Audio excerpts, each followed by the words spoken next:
The most intense and indelible night of my life occurred on that Friday. The home was so serene and tranquil that I experienced an uncommon sense of tranquility. I was drained from a lengthy week and merely desired to retire for the night. I was under the impression that nothing could disturb the tranquility of the night as I lay down. Since my divorce, I had been a single mother for 8 years. My ex-husband and I did not have a negative relationship. Rather, we developed a rift. The most rewarding and challenging endeavor I have ever undertaken was the sole responsibility of raising my son Daniel. He was everything to me: intelligent, amusing, and compassionate. However, it was challenging to serve as both his mother and father. Before retiring to bed that evening, I was so fatigued that I could scarcely muster the energy to don my pajamas. The residence was devoid of sound. Daniel had played video games and completed his assignments several hours prior to retiring to bed. I finally had a moment to myself in my bedroom.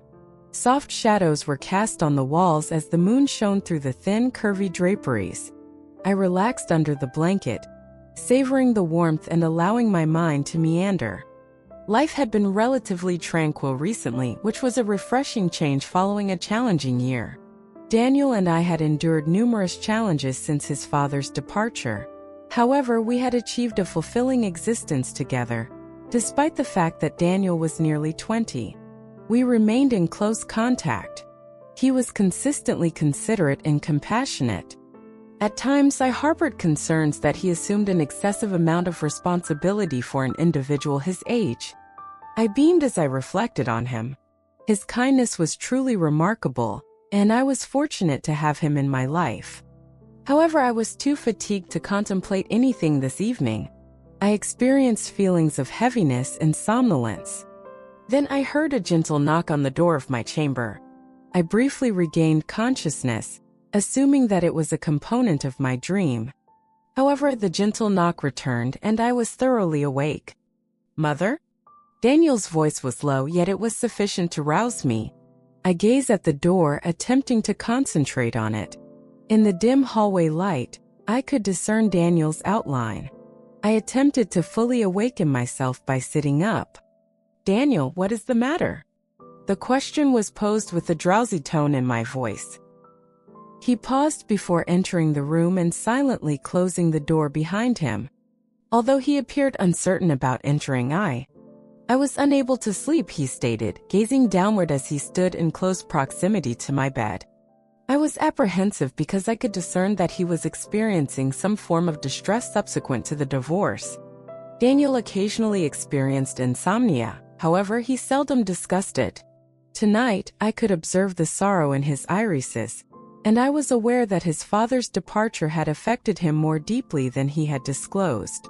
"Come here," I said softly, gently patting the vacant space adjacent to me on the bed. "If you desire, you are welcome to remain with me tonight." He hesitated briefly before approaching and settling down next to me. I could observe his fatigue in the dim light, as he was lying on his side and facing me. Additionally, he appeared to be vulnerable, which was atypical for him. "Would you like to discuss the matter further?" I made a gentle inquiry. Daniel's dark hair fell over his eyes as he shook his head. "I simply desired to be in close proximity to you." My spirit was filled with warmth. Daniel had not expressed a desire to be as intimate with me as he had in his youth for some time. I smiled at him as I reached out and stroked his hair away from his forehead. I placed my hand on his shoulder and murmured, "That's all right. Stay for as long as you require." He returned the smile, but I could still discern that there was an issue that he was unwilling to discuss. I refrained from inquiring about it. Instead, I reclined, draped the blanket over us both, and allowed the tranquility to soothe us. We remained in that position for an extended period, relishing the tranquility. Daniel's breathing slowed, and I initially believed that he had fallen asleep. However, he spoke gently again. I was nearly unable to hear him. "Mother, do you ever yearn for him?" I was taken aback by his inquiry. However, I was aware that he was discussing his father. For years, I had refrained from addressing the inquiry as I was uncertain of the appropriate response. "I occasionally do," I silently acknowledged, However, our relationship was not conducive to progress. Daniel, you are aware that he nodded, but I could tell that he was interested in learning more. Do you ever consider the possibility that the outcome could have been different? He inquired. I exhaled, contemplating my prior regrets. However, we are unable to alter the past. It is imperative that we progress. Daniel's gaze was directed downward as he engaged with the blanket's perimeter. I suppose I am simply contemplating whether I could have taken a different course of action, such as if I had been more diligent. My heart was wounded by his words. I rose from my seat and turned to his direction. Daniel, this was not your responsibility. You did not commit any infractions. Seriously, I stated. He averted his gaze, his voice a mere murmur. At times, it appears as though my father's departure could have been avoided had I been more diligent. I wept and tightly embraced him as tears streamed down my face. There was a brief moment of resistance before he returned the embrace, submerging his face in my shoulder. Daniel, I beseeched you to pay attention, my voice quivering. Your father made his own decisions. It was unrelated to you. He made the decision and you were never held accountable for it. You have consistently been sufficient for me. Daniel, I murmured, my voice brimming with affection and assurance. You are indispensable to me. He nodded against my shoulder, but I could still feel the tension within him, the weight of years of unspoken anguish and guilt. The silence between us was a comforting remedy, and we held each other tightly. His breathing deepened as he drifted off to slumber, and his body relaxed gradually. Nevertheless, my mind was a whirlwind of thoughts and memories as he slept peacefully beside me. The quiet comfort of that shared embrace elicited an unexpected emotion within me, a sensation I was unable to fully articulate, despite the fact that we had both endured so much. It was a warmth that permeated my bosom, a connection that was more intimate and profound than the typical bond between a mother and boy. I endeavored to ignore it in order to concentrate on the rhythm of his respiration. However, the sensation persisted, a persistent whisper that refused to be disregarded. The room was illuminated by the mild light of dawn, which arrived prematurely. Daniel slept soundly beside me, his countenance looking serene and at ease, as if the tension of the previous night had been forgotten. I observed him for a brief period, and my heart was filled with pride and affection. However, that peculiar sensation persisted, a persistent undercurrent that ran beneath the surface of my maternal affection. I quietly exited the bed, being cautious not to arouse him, and proceeded downstairs to prepare breakfast. My thoughts were constantly drawn back to our late-night conversation, despite the fact that the routine of cooking provided a sense of normalcy. I was unaware of the extent to which Daniel had internalized his father's absence, despite the fact that he had always been sensitive. My heart was burdened by the remorse he bore. I longed to alleviate the burden, but it was not only the action that remained in my mind, it was also the manner in which he had regarded me. The warmth I experienced while holding him, the unspoken yearning for something more, and the vulnerability in his eyes all evoked a connection that transcended the confines of our familial duties. The sensation persisted, a persistent whisper that refused to be silenced soon, despite my efforts to push the thought away by reminding myself that he was my son. Daniel emerged from his slumber, his hair disheveled and his lanky frame still exhibiting the traces of adolescence. However, there was a newfound maturity in his irises, a hint of the man he was becoming. I endeavored to conceal the residual emotions from the previous evening by offering him a cordial, genial smile. I said, "Good morning, sleepyhead," as I placed a plate of waffles in front of him. "Good morning," he murmured before settling into his chair and consuming his breakfast. Comfortable silence enveloped us during our meal. The kitchen was illuminated by the pleasant morning light.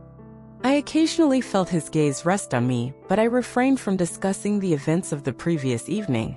He appeared to be more at ease and more like himself, and I was hesitant to disturb the fragile calm we had discovered. Eventually, the silence was broken. "I appreciate your assistance last night, Mother." I required that. I was taken aback by his vulnerability. You are under no obligation to express gratitude. Daniel, I will always be there for you regardless of the circumstances. He nodded, but his attention was riveted on me. A query that remains unspoken. I was uncertain about how to react or how to negotiate the subtle changes in our relationship. There was a new intensity in his eyes, a yearning for a connection that transcended the traditional boundaries of mother and son. A part of me, a part one had never allowed myself to acknowledge, sensed it as well. His fingertips traced patterns on the countertop as he lingered at the counter following breakfast.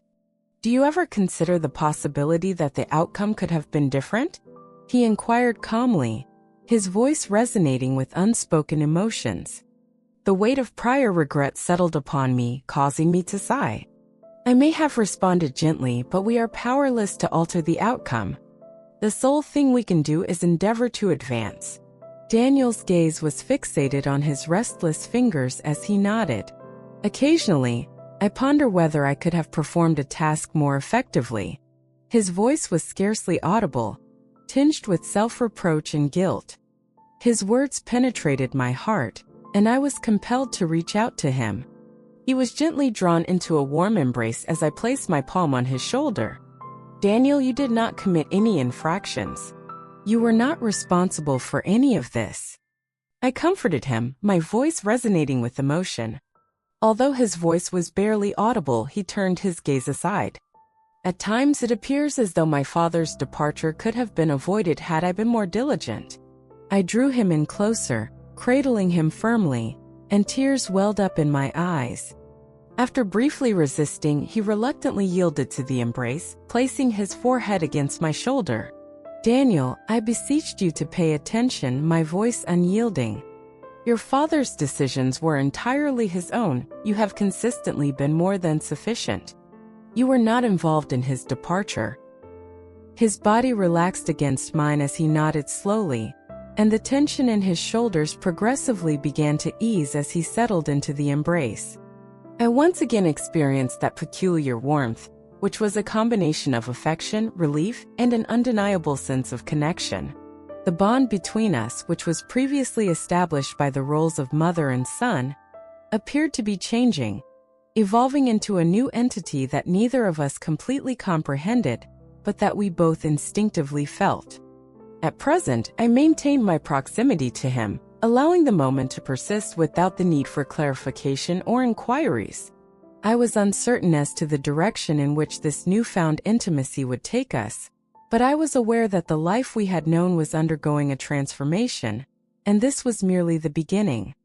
While lying in the darkness, I was enveloped in the warmth of my son's embrace, and a profound realization overtook me. Our relationship was on the brink of a new and uncharted territory, as its delicate equilibrium was in a state of flux. I felt a tremor of apprehension flow through me, a whisper of ambiguity regarding the potential implications of this transformation for us.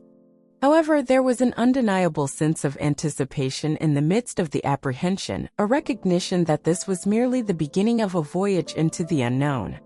Dawn arrived with a delicate nudge as the gentle rays of sunlight entwined themselves through the curtains, awakening me from my slumber. The burdens of the previous night seemed to have vanished as Daniel slept peacefully, his countenance serene and relaxed. I observed him for a brief period, and my heart was filled with a familiar maternal affection.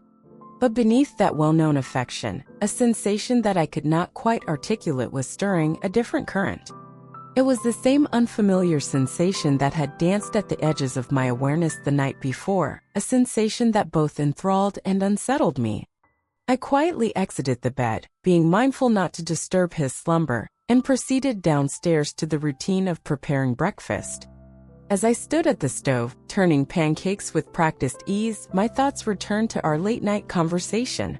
Daniel had always been a sensitive individual. However, I had not yet fully comprehended the extent of his internal turmoil. The burden of his father's absence, the guilt he carried, and the secret he had kept hidden for an extended period of time now weighed heavily on my emotions. However, there was more to it than that. There was a change in his demeanor as he had sought solace in my arms, a yearning for a closeness that surpassed the conventional boundaries of mother and son. And if I am being completely candid, I had also experienced a tenderness that permeated me as I held him, a solace that transcended maternal instinct. I dismissed the notion, concentrating on the current assignment. I reminded myself that he is merely an adolescent. Your son. However, the sensation persisted, a persistent murmur that refused to be quenched. Daniel ultimately arose from his slumber, wiping the sleep from his eyes. There was a newfound maturity in his gaze, a suggestion of the man he was becoming, despite the fact that his hair was tousled, a picture of youthful innocence. I endeavored to conceal the residual emotions from the previous evening by offering him a cordial smile. "Good morning, somnambulant individual." I chirped as I presented him with a platter of golden pancakes. "Good morning," he murmured before settling into his chair and avidly consuming his breakfast. I could occasionally sense his eyes on me as the morning sunlight bathed the kitchen in a warm glow, and we ate in comfortable silence. But I refrained from discussing the intricacies of the revelations from the previous evening, as I was not yet prepared to venture into them. He appeared to be more at ease and more like himself, and I was hesitant to disturb the fragile calm we had discovered. Eventually, the silence was broken. His tone was tinged with appreciation. "I appreciate your assistance last night, Mother." I required that. I was taken aback by his vulnerability. "You are under no obligation to express gratitude." He was reassured by Daniel the First. "I will always be there for you, regardless of the circumstances." He nodded, but his gaze remained fixed, a silent query lingering in his eyes, a reflection of the unspoken emotions I had been struggling with. The profundity and intensity of his eyes surpassed the familiar comfort of our mother-son bond. The day proceeded without incident. Daniel retired to his bedroom, where he was engrossed in video games and homework, while I occupied myself with domestic responsibilities. However, the atmosphere between us had gradually changed. The intangible change was a subdued tension, an unspoken acknowledgement of the deeper connection that had emerged as the day transitioned into evening. I recollected Daniel, the intimacy we had experienced the previous evening, and his transition from a youth to a young man. As I continued to contemplate, I came to the realization that my affection for him had developed beyond the confines of maternal love. After dinner that evening, we retired to the settee to enjoy a film. The room was dimly illuminated, and the flickering images on the screen projected dancing shadows across the walls. The majority of the time we maintained silence, relishing each other's company. However, as the film progressed, I became increasingly cognizant of his proximity, as his arm touched mine with each subtle movement. I focused on the film, but the tension between us was palpable, a silent symphony of unspoken emotions, and my heart quickened. Daniel's arm pressed against mine as he shifted closer to me halfway through the film. This time, he refrained from departing. I felt a tingle of awareness as his skin touched mine. I glanced at him, and our gazes intersected. His gaze was infused with a newfound intensity, a reflection of the emotions I had been attempting to suppress throughout the day. He did not resist, instead tenderly squeezing my hand, his thumb tracing a slow circle on my skin. I reached out and took his hand without conscious thought, our fingers intertwining. A sensation that was both exhilaratingly new and familiar, this uncomplicated gesture sent a flutter through my heart. We remained seated in that position for an extended period, our hands clasped in the dim light, a silent testament to the evolving dynamics of our relationship. It was a moment of unspoken comprehension that transcended the confines of our familial duties, a turning point. I was uncertain about the future, but I was aware that certain circumstances were evolving, and Dan was no longer simply my son. He was something more, an individual for whom I felt a sense of affection that transcended mere definition. We remained on the settee as the credits rolled, oblivious to the conclusion of the film. I rested my head against his shoulder, observing the consistent rise and fall of his thorax as he breathed. Although it was only a minor gesture, it emanated an overwhelming sense of intimacy. Daniel whispered, a silent acknowledgement of the connection that was blossoming between us. "Mom, his voice scarcely audible. "Yeah, I'm really pleased you're here." The sentiment in my own heart was echoed by his words, which were both simple and profound. I was pleased that he was present, and I was grateful for the unexpected intimacy. As I lie in the darkness, ensconced in the warmth of my son's embrace, this newfound intimacy was both exhilarating and terrifying. I was overwhelmed by a profound realization. Our relationship was on the brink of a new and uncharted territory, as its delicate equilibrium was in a state of flux. I experienced a tremor of apprehension. There is a shadow of doubt regarding the potential implications of this transformation for us. In the midst of the apprehension, there was an unmistakable sense of anticipation, a recognition that this was merely the beginning of a journey into the unknown. Dawn arrived with a gentle insistence. The draperies were parted by gentle strands of sunlight, which roused me from my slumber. The burdens of the previous night seemed to have vanished as Daniel slept peacefully, his countenance serene and relaxed. I observed him for a brief period, and my heart was filled with a familiar maternal affection. But beneath that well-known affection, a sensation that I could not quite articulate was stirring, a different current. It was the same unfamiliar sensation that had danced at the edges of my awareness the night before, a sensation that both enthralled and unsettled me. I quietly exited the bed, being mindful not to disturb his slumber, and proceeded downstairs to the routine of preparing breakfast. As I stood at the stove, turning pancakes with practiced ease, my thoughts returned to our late-night conversation. Daniel had always been a sensitive individual. However, I had not fully comprehended the extent of his internal turmoil, which was exacerbated by the weight of his father's absence. The secret he had kept concealed for far too long, the guilt he harbored. Currently, it was a significant burden on my heart. However, there was more to it than that. There was a change in his demeanor as he had sought solace in my arms, a yearning for a closeness that surpassed the conventional boundaries of mother and son. And if I am being completely candid, I had also experienced a tenderness that permeated me as I held him, a solace that transcended maternal instinct. I dismissed the notion, concentrating on the current assignment. Heck is a mere child.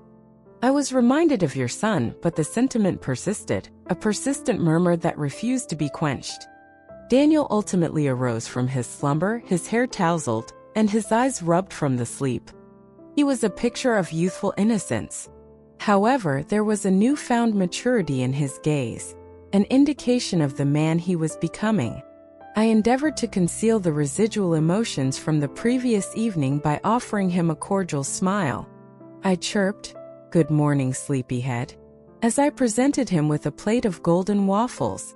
"Good morning," he murmured before settling into his chair and avidly consuming his breakfast. We dined in tranquilly, the kitchen illuminated by the balmy rays of the morning sun. I occasionally felt his gaze upon me, but I refrained from responding as I was not yet prepared to explore the intricacies of the revelations from the previous evening. He appeared more at ease and more like himself, and I was hesitant to disturb the fragile harmony we had established. The silence was finally broken by him, and his voice was tinged with gratitude. "I appreciate your assistance last night. I had to have that, Mom." I was taken aback by his vulnerability. "You are under no obligation to express gratitude." He was reassured by Daniel the first. "I will always be there for you regardless of the circumstances." He nodded, but his gaze remained fixed, a silent query lingering in his eyes, a reflection of the unspoken emotions I had been struggling with. His eyes possessed a profundity and intensity that surpassed the comforting familiarity of our mothers. The day proceeded without incident on Sunday. Daniel retired to his bedroom, where he was engrossed in video games and homework, while I occupied myself with domestic responsibilities. However, the atmosphere between us had gradually changed. The intangible change was a subdued tension, an unspoken acknowledgement of the deeper connection that had emerged as the day transitioned into evening. I recollected Daniel, the intimacy we had experienced the previous evening, and his transition from a youth to a young man. As I continued to contemplate, I came to the realization that my affection for him had developed beyond the confines of maternal love. After dinner that evening, we retired to the settee to enjoy a film. The room was dimly illuminated, and the flickering images on the screen projected dancing shadows across the walls. The majority of the time we maintained silence, relishing each other's company. However, as the film progressed, I became increasingly cognizant of his proximity, as his arm touched mine with each subtle movement. I endeavored to concentrate on the film as my pulse rate increased, but the tension between us was palpable. Halfway through the film, Daniel shifted closer, his arm resting against mine, creating a silent symphony of unspoken emotions. This time, he refrained from departing. I felt a tingle of awareness as his skin touched mine. I glanced at him, and our gazes intersected. His gaze was infused with a newfound intensity, a reflection of the emotions I had been attempting to suppress throughout the day. Our digits intertwined as I reached out and grasped his hand without conscious thought. He did not resist, instead tenderly squeezing my hand, his thumb tracing a slow circle on my skin. A sensation that was both exhilaratingly new and familiar, the simple gesture sent a tremor through my heart. We remained seated in that position for an extended period, our hands clasped in the dim light, a silent testament to the evolving dynamics of our relationship. It was a moment of unspoken comprehension that transcended the confines of our familial duties, a turning point. I was uncertain about the future, but I was aware that circumstances were evolving and that Daniel was no longer my son. He was something more, an individual for whom I felt a sense of affection that transcended mere definition. We remained on the settee as the credits rolled, oblivious to the conclusion of the film. I rested my head against his shoulder, observing the consistent rise and fall of his thorax as he breathed. It was a modest act, yet it emanated a profound sense of intimacy, a silent acknowledgement of the connection that was developing between us, mother. Daniel's voice was scarcely audible as he whispered, "Yeah, I'm really pleased you're here."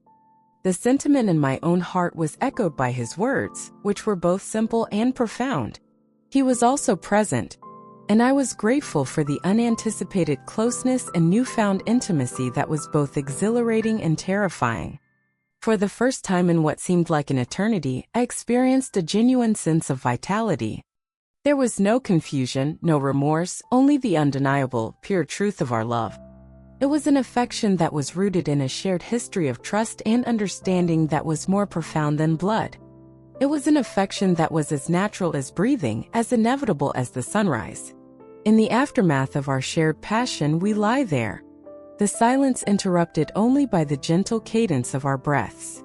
Daniel's eyes finally averted, and he gazed into mine with a warmth that warmed my heart. "Are we in good health?"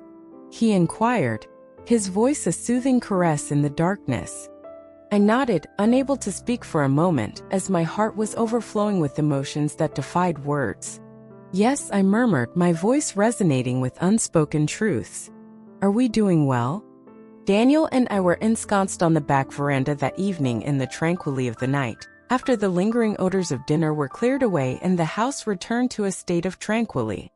The immense canvas of the sky was adorned with stars that twinkled like diamonds, and the air was crisp and cool. The weight that had been pressing down on me was lifted, and I experienced a sensation of release for the first time in weeks. We did not engage in extensive conversation. However, words were superfluous. It was sufficient to be in his presence and to experience the tranquil majesty of the night. There was no sense of urgency or anxiety, only a tranquil silence that conveyed a great deal. And I was content to allow it to unfold organically, whatever this was between us. He reached for my hand, sending a warmth that spread through me like wildfire as he watched the blossoming process unfold at its own tempo. I smiled and gingerly squeezed his hand, and we remained seated. Our relationship had developed into something exquisite, fulfilling a need that we were unaware we had. The full realization of our affection did not dawn on me until a rainy afternoon in late autumn. The sky was a canvas of stormy grays, and the rain drummed a steady rhythm against the windows. Daniel and I were curled up on the settee in the living room, with a fire crackling in the hearth, casting a warm glow over the room. The warmth of the fire and the intimacy of our proximity provided a refuge from the tempest outside, as we were ensconced in a blanket. Daniel was leaning against me, his head resting on my shoulder, and I absently ran my fingers through his hair, savoring the calm intimacy of the moment. The outside world was obscured by the rain-stained windows, which evoked a sense of seclusion and the sensation of being in our own personal universe. His breathing was slow and steady, and I was aware that he was experiencing the same shift in our connection, the same undeniable pull towards something more substantial without uttering a word. In that instant, the truth of our love reverberated between us as he lifted his head and his eyes met mine. It was not merely affection, it was a bond that surpassed the conventional roles we had each assumed, a connection that had developed into something more profound and irrefutable. With a voice that was thick with emotion, he murmured, "Mom." I remained silent, anticipating his next words, as I was aware that they would completely alter the situation. He confessed, his hand extending out to grasp mine. "I love you not only because you are my mother, but because of your character, your entire being. I am uncertain if this is permissible or improper, but I am unable to avoid it." His words flowed over me like a warm wave, enveloping the room in a love that caused my heart to anguish in the most beautiful manner. I had already felt his emotions, but hearing him articulate them and recognize the profundity of his emotions only served to underscore their authenticity. I felt the consistent rhythm of his heartbeat as I grasped his hand. "Daniel," I whispered, my voice faintly trembling. "I also have affection for you. I have harbored affection for you throughout my life, however, this particular instance is distinct." His eyes searched mine for reassurance, seeking an answer to the unspoken query that hung between us, as he nodded. "I am uncertain as to the significance of this," I continued, "but I am aware that I share the same sentiment, and it does not appear to be improper. The sensation is appropriate." My heart was filled with a pleasure that I had never experienced before as a soft smile touched his lips. He murmured, "I am relieved that you are feeling that way, as I am uncertain of my actions if you were not." The warmth of his skin was felt beneath my fingertips as I reached up and caressed his cheek. "We will resolve this matter." Together, we sat in silence for a moment, and I reassured him. Aside from the gentle patter of rain and the crackling of the fireworks, our gazes were fixed, rendering the only sounds superfluous. We had already communicated all of the necessary information. We were both aware of our emotions and were certain that they were genuine and irrefutable. Daniel gradually approached me, his gaze never departing from mine. He kissed me with a gentle, hesitant touch. The kiss was gentle and soft, enveloping us in the love and yearning that we had been suppressing for an extended period. There was no sense of urgency or haste, rather it was a straightforward demonstration of our profound bond. His eyes were filled with emotion as he retreated, and I was aware that we had reached a threshold, a point beyond which we could not return. However, instead of fear, I experienced a sense of tranquility and the conviction that this was the place where we were meant to be. He drew me in, his arms encircling me, and we held each other as the rain continued to fall. The fire cast a warm radiance over our embrace at that moment. I was aware that we would confront any obstacles that arose in tandem. Soft caresses, whispered conversations, and gentle kisses characterized the remainder of the evening. We refrained from discussing the future or the ramifications of our newfound affection. The present moment, the shared intimacy of that moment, was all that mattered as the rain continued its gentle, tranquil rhythm. I was astounded by the rapidity with which our relationship had undergone a transformation. Daniel's transformation from a boy to a man had resulted in a transformation of our relationship into something that was both unexpected and beautiful, and that was a perfect match for us. Later that evening, Daniel returned to my room without hesitation. He climbed into the bed beside me, arms encircling me and ensuring that I was held close. It was not the solace of a mother and son's embracing. It was the embrace of lovers, equals, two spirits that were intertwined. I placed my head on his chest and listened to the steady rhythm of his heartbeat, which was a symphony of love and contentment. I felt a sense of tranquility that I had not felt in years, a sense of fulfillment that I had never known. I was absent. I was prepared for whatever this was or had become. Daniel and I had always been close, but we were now something more, something that defied definition. We were partners, lovers, and two souls united by a love that surpassed the confines of convention as I drifted off to slumber. My lips curled in a smile. Although I was aware that it was absurd, the sensation was extraordinary. The story's just beginning. There are more broken hearts and dark secrets ahead. Hit like, subscribe, and keep exploring with Love Missteps.